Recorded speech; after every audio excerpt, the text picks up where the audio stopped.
Hello guys, welcome back to my channel. Today in this video I will show you how to fix enable to check for update and error occurred while checking for a software update iOS 15. First of all, subscribe to my YouTube channel and press the bell icon to get new tech videos. Now let's start the video. Tip number 1. Turn off VPN configuration. Open the setting app on your iPhone. On the setting page, scroll down, tap General.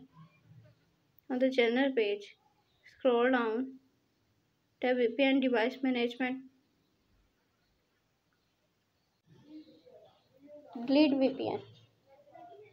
Tip number 2. Set automatic for Wi-Fi configuration proxy. Open the setting app on your iPhone. On the setting page, tap Wi-Fi,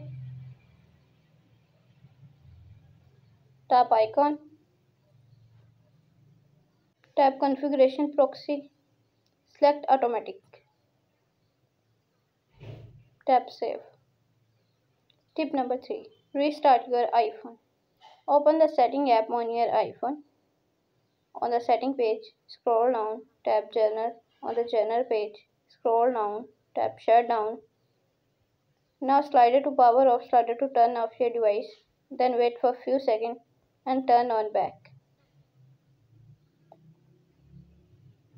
Tip number 4. Enable and disable airplane mode. Open the setting app on your iPhone. On the setting page, enable airplane mode, then wait for a few seconds and disable it. Tip number 5. Reset network setting.